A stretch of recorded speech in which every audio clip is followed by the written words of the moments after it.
you. Finding life rather dull, dreaming again of exotic places, wishing you were somewhere else? We offer you escape.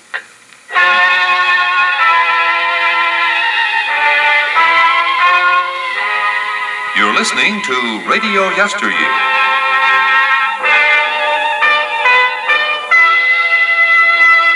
Today, Escape brings you one of the most unusual and terrifying stories of recent years. It is a story of such scope that the producers of Escape, in order to dramatize its full impact, will present it in 2 episodes. So now, with the performance of John Daner as Isherwood Williams, we bring you part 1 of George Stewart's powerful novel, Earth Abides.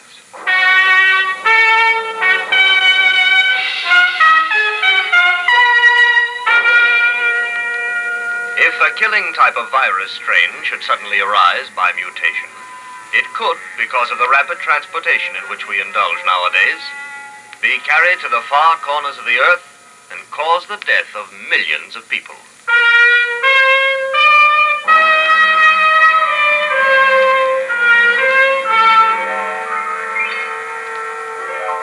If you should awake some morning, tomorrow morning, let's say, if you should wake to a man-dead world, where virtually all of human life had been dissolved from the face of the earth, leaving behind only buildings, bridges, machines, if you should awake to such a world tomorrow morning, what would you do? Where would you go?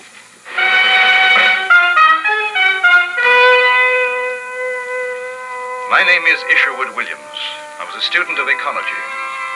I was in the Northern California wilderness gathering specimens of rock, plant, and animal life. I was alone and had been for a month. Climbing up to a sharp ledge one day, I felt a sudden sharp pain in my extended right hand.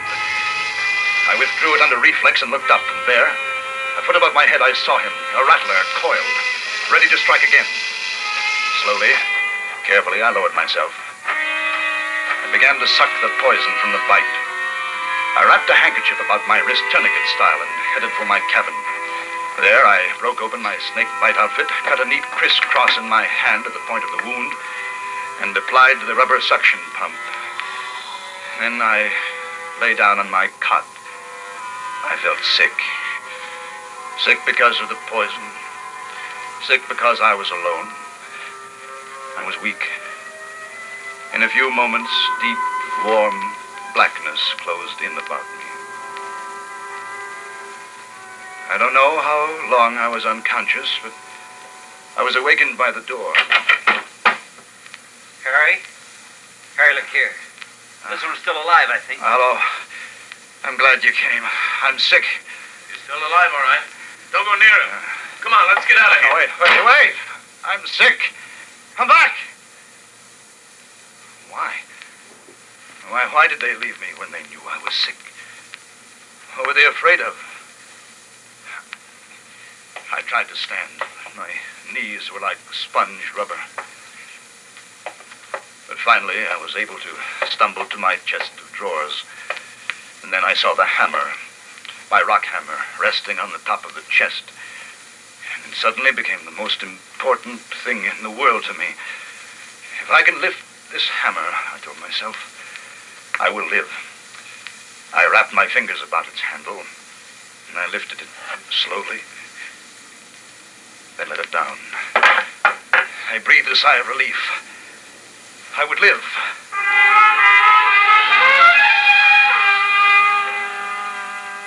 In the morning, I felt better. I got up, packed the car, and headed for the nearest town, Hudsonville, about 10 miles to the south. They'd take care of me in Hudsonville. Consider, if you will, the case of the rats that once inhabited Christmas Island, a small bit of tropical verdure some 200 miles south of Java. In 1903, a new disease sprang up. The rats proved universally susceptible and soon were dying by the thousands. In spite of great numbers, in spite of an abundant supply of food, in spite of a rapid breeding rate, the species is now extinct.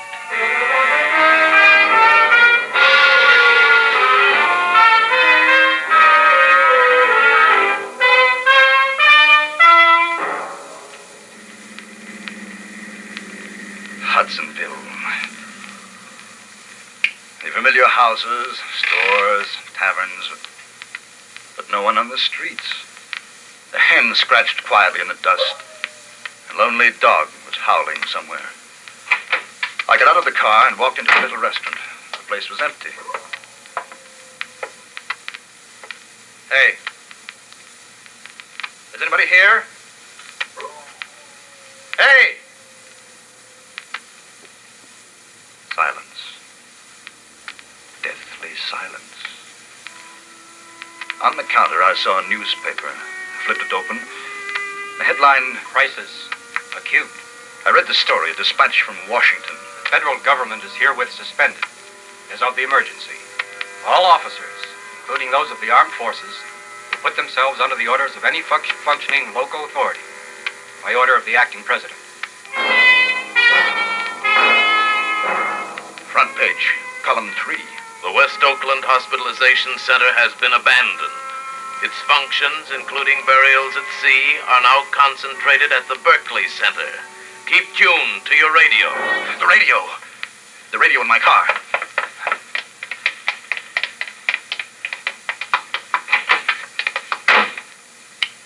I turned the dial to the most powerful station in the vicinity. Static. Nothing but static. Desperately, I twisted it from one end of the band to the other, praying for a human voice, bar of music, anything. There wasn't a single radio station still in operation. The horn. Someone will hear the horn.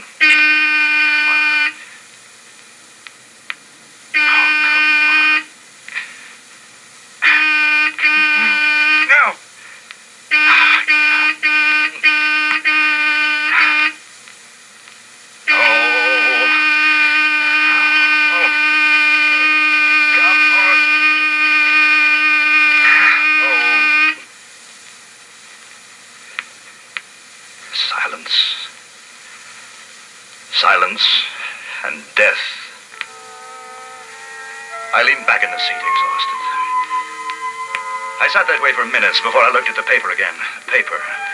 The last sign of human life left to me. It was dated a week before. I read it through twice. Whole cities had perished.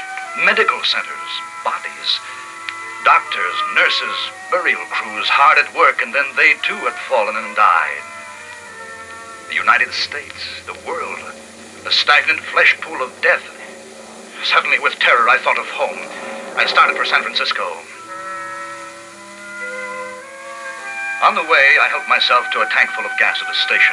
Oddly enough, the pumps were still working. Electricity still flowed from the river-driven generators, and the lights still blazed. I wondered how I had survived.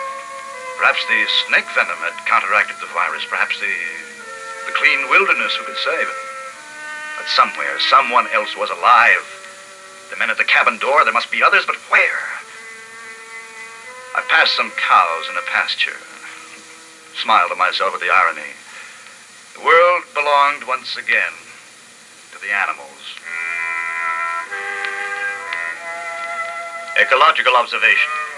Pedigree means nothing now. The prize, which is life itself, will go to the keenest brain, the staunchest limb, the strongest jaw. The champion boars will die in their well-kept pens, but the shoats will roam wild. In a few generations, their legs will grow slim, their bodies thin, their tusks longer. Man, they need nothing from man. I passed 4 or 5 cars on the highway, abandoned. But farther along, I spotted another car, and there was a man inside. I stopped and got out. He had fallen over the wheel. There was a bottle beside him and the strong smell of cheap liquor. I shook him. Come on, come on. Come on, wake up. Wake up, wake up. Wake up, I said. Hey, come on now, come on. Now, leave me alone. Now, you just leave me alone. I said wake up. Hey. What's your name? Your name. Oh, difference isn't Oh, come on, come on. Don't go back to sleep. What's your name? Barlow. Barlow's my name. 58 Barlows in the Seattle telephone directory, and I'm the only one left. Me. The dirtiest skunk of the lot. What am I doing alive? Answer me that. Go back to sleep, Mr. Barlow. Wait. Here. It's free on the house. Everything's on the house now. Have a drink. No, thanks. Hey, let me tell you why I'm still alive. Because I'm being punished. I'm not good enough to die. Oh, goodbye, Mr. Barlow. No, hey, come on back. I'll buy you a drink. It's good. I'll buy you a drink. Look here, I got $500. I took it from a bank yesterday. You want to hear it? $500.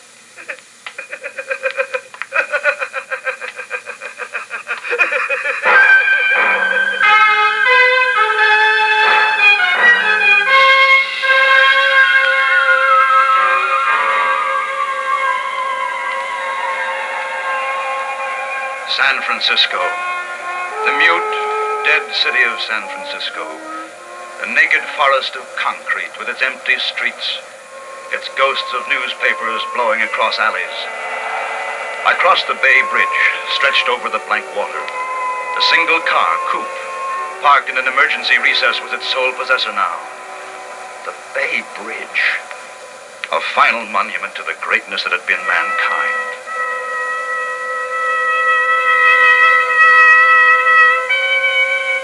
I drove the familiar route toward home. Turned right at San Lupo Drive, pulled up in front of the house. I walked up the stairs, took out my key, opened the door. Strange odor of must and stale food blew out at me.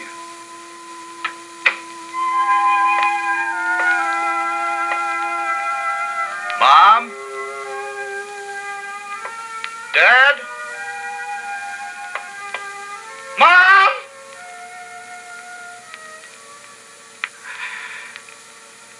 I fell into a chair.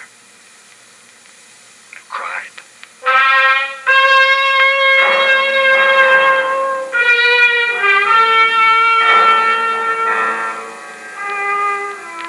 Observation.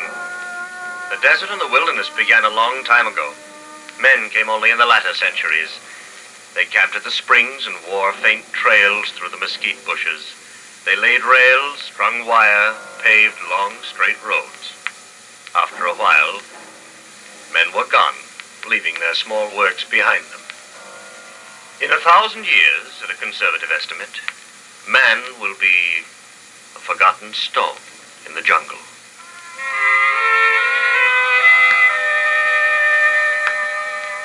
Where would I go? I had no idea. I only knew I had to keep going.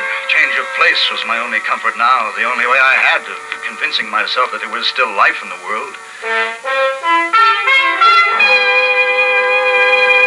The snake bite began to hurt again, but it felt good, some small sign of living flesh. I left San Francisco and started across what had once been the United States, Route 66, through the giant Southwest. The towns, the empty, dead towns, the dust-blown, silent towns passed me by, one after another. Kingman, Flagstaff, Albuquerque, Oklahoma City. Just outside Guthrie, I saw a Negro tending his garden as if nothing had happened. He was afraid. He waved me on with a shotgun. In Tulsa, the sprinklers were still going in the park. I stopped. In Fayetteville, Arkansas, I heard music. It came from a little bar, neon lit, spitting its bright invitation to the empty street. I took my hammer and went inside. Bottles were stacked neatly, bar rag over the rack, and a broken jukebox, blazing in blues and reds, singing its song to the vacant, varnished tables. And you just want to jump up and Shut down up. like a carnival. Shut up. It's love. Shut up. There's a sparkle Shut up. to me. Shut up! Shut up! Like a soaring square. Oh, but it's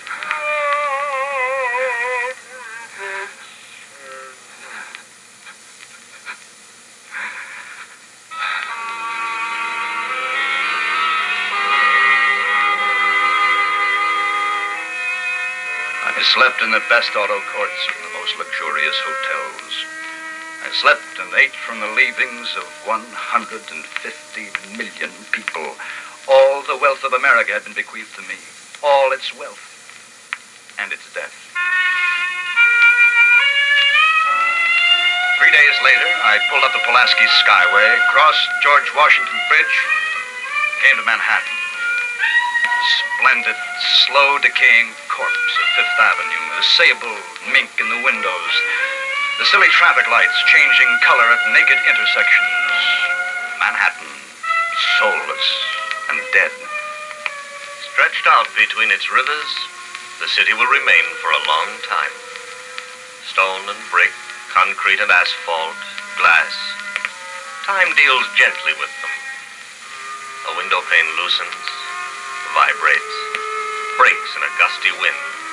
Lightning strikes, loosens the tiles of a cornice. The shade trees on the avenues die in their shallow pockets. Bats fly from the 59th floor. City dies slowly. In the afternoon, I saw smoke from a chimney in the Bronx. I drove to the house, a small house, and knocked on the door. I heard footsteps. When the door opened, I saw a little bald man with a broad smile, holding a handful of playing cards. Milt Carson, how do you do? Come on in. You're in time for supper. Well, thanks. I just ate. This is Mrs. Carson. How are you? Won't you sit down? Thanks. Where are you from? California. I had a relative there. We're just finishing a hand of gin. Say, look here. Isn't that a beauty? The television set, yes. Yeah, it's beautiful. It's a combination radio, television set, radio player. I'll bet it even does the washing. It took us 2 days to get it up the steps from the radio store. I always wanted a set like that. Yes, but there's nothing on the air. Sir, always wanted a set like that. Jen, there you are. I owe you $10,000. They'll give it to me tomorrow.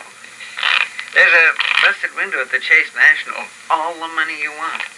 I carry $50,000 with me all the time just to be on the safe side. Of course, you can't buy anything with it now, but sure feels nice to carry around.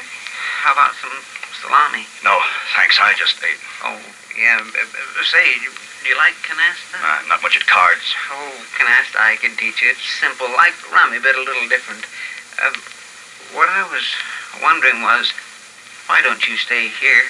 Got everything you'd want right here in the Bronx. Need a coat for the lady, break a window at I.J. Fox. You should see some of the diamonds I got Mrs. Carson at Tiffany's yesterday. Beauties. Hey, where are you going? I've got to get started. Oh, where? There ain't no place to go. Lots of luck. Oh, thanks, but I wish you could stay with us. No, thanks. Goodbye. Oh, the scavengers. How long would they last? Through the winter? It was doubtful. There'd be no central heating. Even breaking furniture in the fireplace wouldn't keep them alive. They were like highly bred spaniels or Pekingese who walked the city's streets at the end of their leashes. They would die with the city a season or two later of pneumonia or accident. The Negro in Oklahoma with his heart to the land, he would survive. Milt Carson and his new wife, they were waiting for death at the card table.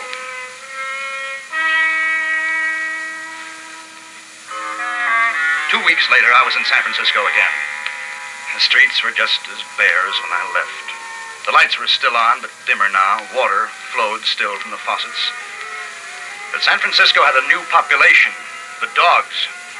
They hunted in packs, all breeds, bound together in the common search for food. Danes, Dalmatians, Scotties, toys, all of them. The dogs had taken over the city. And I decided to move back into the house because of the familiar things. Late one afternoon, I went out to look around the neighborhood, and I heard the yelping too late. As I looked around me, I saw myself being surrounded by dogs. They were hungry, ravenously hungry, and they started to close in. The car was on the street some 50 feet away. If I could make the car. One dog made a lunge for me. I kicked violently and started to run. They were after me, some of them running at my legs. I reached the car, opened the door, and slammed it. They climbed to the window, baring their fangs, their red tongues wet with hunger. But I was safe.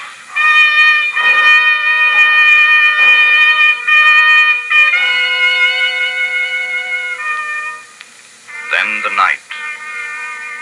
And that night, the lights went out.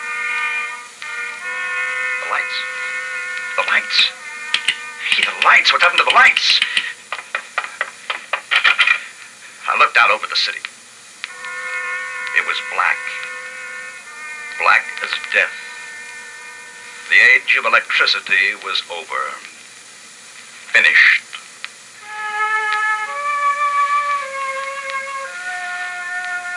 There were candles. Mom kept them for ceremonial occasions in the buffet, and I found myself hoarding matches and flashlights, candles, piling them up in the corners. There was only night and day. Time had lost its meaning. I had food and clothing. And then I had books to read.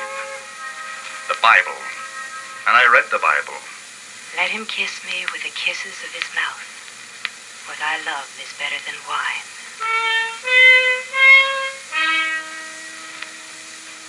There was a faint but unmistakable light burning that night a mile away on Nob Hill.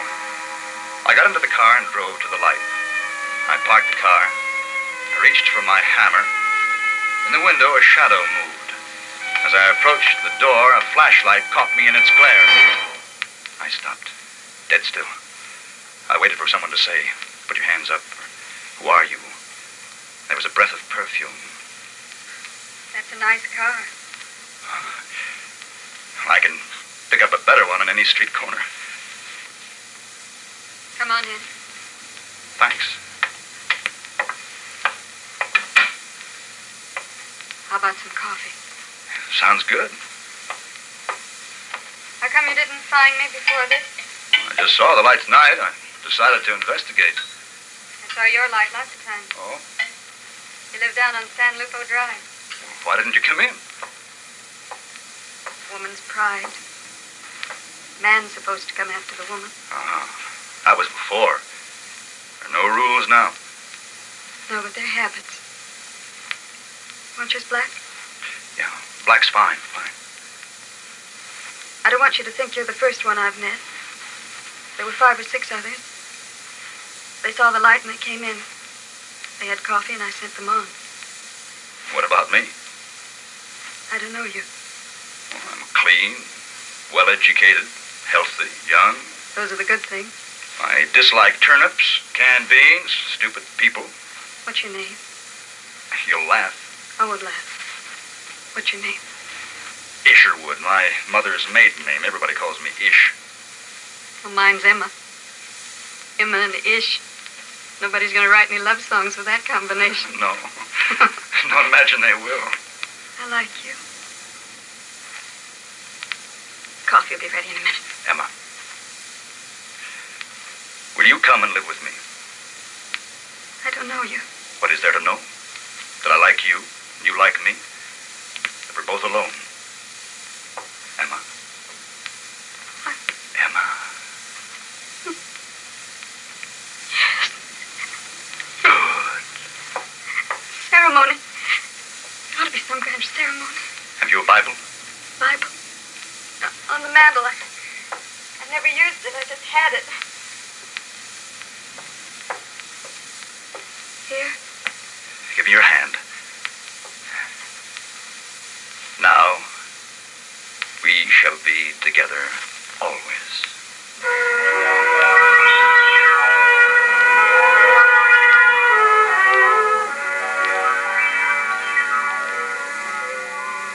Emma was warm and understanding, a good woman, a healthy woman. Soon there was a baby to be born. I had read some books, but I couldn't read enough.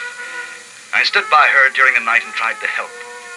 When the morning came, we had a son, the first born since the great disaster. Then there was the matter of time. We won't need to know the exact hour. No, that's true. The clocks have stopped, but what's the difference? We eat when we're hungry, and when we're tired, we go to bed. But the months and the years.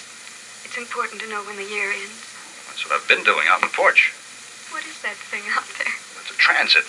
See, I set it towards the sun, and when the sun reaches the winter solstice, I know that to be the shortest day of the year.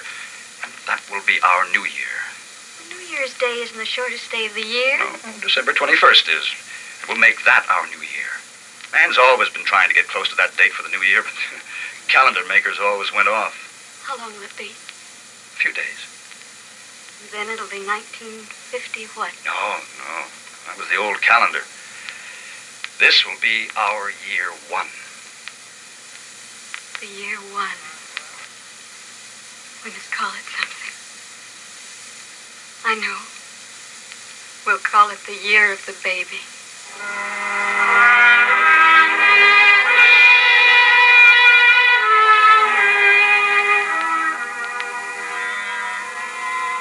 The new life began around the simple problems of Emma, myself, and the baby. The day came when the sun reversed its path. I took my hammer and a chisel. Emma and I had found a tall, smooth rock in what had once been a small public park. In the rock, I carved the figure 1. The new beginning, I said to her. The rebirth of man. In the year 2, the rats came. San Francisco was overrun with them. They had broken into most of the grocery stores, torn open the cartons, gorged themselves, and gave birth to more rats. They multiplied by the hundreds and then the thousands. Rats, the carriers of deadly bubonic plague. Quick, they're getting in! Where? Here! They shoot through the door! Get me that kitchen chair. Hurry now, hurry. Here! They're going to the bedroom toward the baby! Now hold the chair against the opening. I'll nail it later. The baby! The baby! I rushed into the bedroom, taking my hammer with me. There were 2 of them, tremendous rats. I stationed myself at the crib.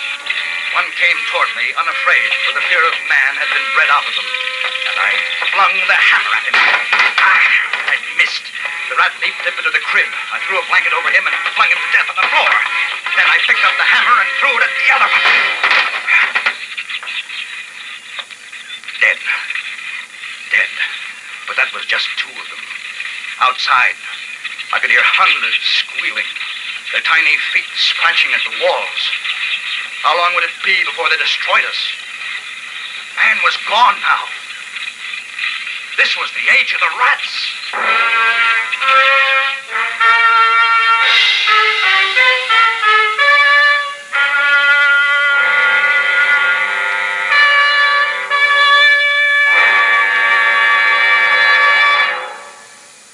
Escape is produced and directed by Norman MacDonald. You have just heard part 1 of Earth Abides by George Stewart, specially adapted for Escape by David Ellis.